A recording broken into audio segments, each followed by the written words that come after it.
was Crackett Cousins, part 3. So he's done, already got himself healed, now learned how to rewalk, talk, use his motor skills, and honestly learned who he could trust, and that was nobody.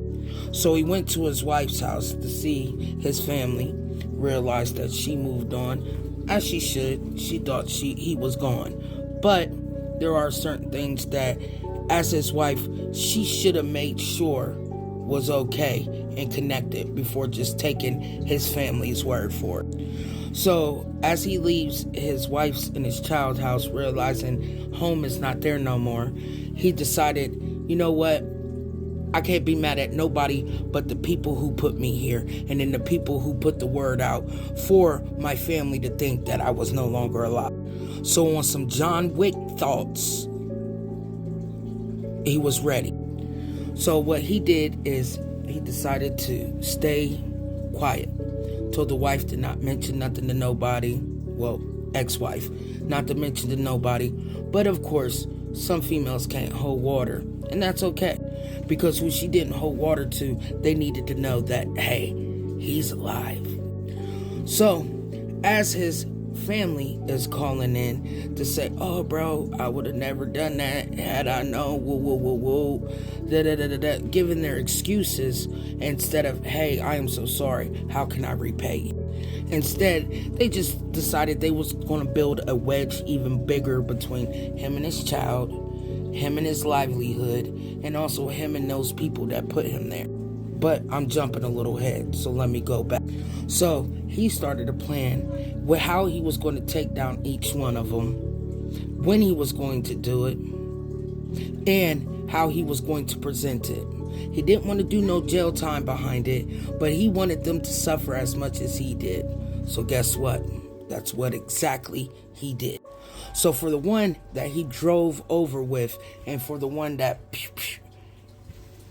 he made sure to get him last. With the other car that had 2 out of 3 of the other people, those 2 people he made sure he got first. And let me tell you what he did. So he calls up, hey, they're acting like they heard a ghost voice. He like, man, no bygones, no hard feelings. I would just love to see everybody. I'm thankful to be alive. So they decided to meet up with him in a public place, and he put belt to ass. I'm talking whooping they butt as if they were his children who did something bad and needed a butt whooping for it. Belt to ass. Ran their pockets. Ended up getting a couple thousand out of each of them. He told them, hey, you better not say anything to such and such, because he's getting the biggest surprise of the lifetime. And believe it or not, they kept their word. They didn't say anything. When he finally got to deal with the person who, in the back of his head, who set it all up, who he thought was his brother, when he finally got to him, let me tell you what happened. So he had met up with him at this place. Now, this man thought he was meeting a female, so his guard's completely off. When he walks into the apartment, a girl's voice says, hey, I'll be there in a minute. Go ahead, make yourself at home. Cuz started stripping down to his boxers. Soon as a couple minutes bypassed, that's when T-Rock came around the corner, aiming. Hey, man, didn't you leave me for dead? Dude act like he saw a ghost. Nah. Let's not play this, oh, I'm sorry, on a Palmer, hands in the air now. Didn't you leave me for dead? He like, man, I'll do whatever you need me to do. I'm so sorry. I owed such and such. It was either me or you, and I didn't mean to do this. He said, you didn't mean to do it, but you left me there. You didn't even call 911 before driving off. You left me there.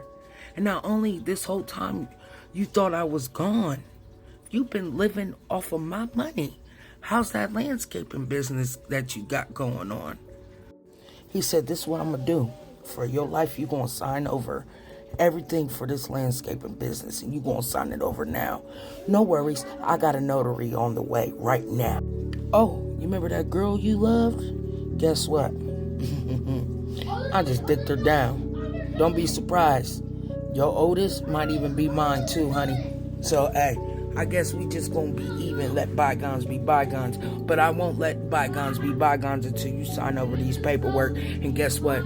Even though you stole $40,000 of money from me and whatever you took out of my house with my family, you're gonna do that times more, quadruple the time. I'm not playing. How much is your life worth, sir? He said, don't worry, fam. I got you. Please, please, please. I don't want to go to jail. I don't want to die. Please, please, please. The notary shows up. He goes ahead and signs over his whole company over to T. Not only did he sign over the company to T-Rock, he also wrote him a check for $100,000. He said, bro, you're not coming out of my sight until I know this check clears and cashes. So guess what? You'll be staying a couple business days with me, my boy. And not to put his business out there, just know those couple of business days meant torture. Meant torture. He got his little 1-2 off. After everything was said and done, he didn't even keep the business. The $100,000, he paid off his medical bills, and then he gave money to the nurses and doctors that helped save his life, because that was the only family he had. But because where he was trying to mend certain things and become a good man on top of it and not let the vengeance take over his heart and end up being a devil like them folks, everything came back 10 times fold for him. He's now running a successful business, made more money than he's ever dreamed of touching, has a good girl by his side, and he's working on getting custody of his child. But that ain't the best part. Like, follow, subscribe on YouTube for part 4. And this will tie everything up. This will be well worth the wait. This is the reason why we said the Tasmanian turned devil, because it's about to go down.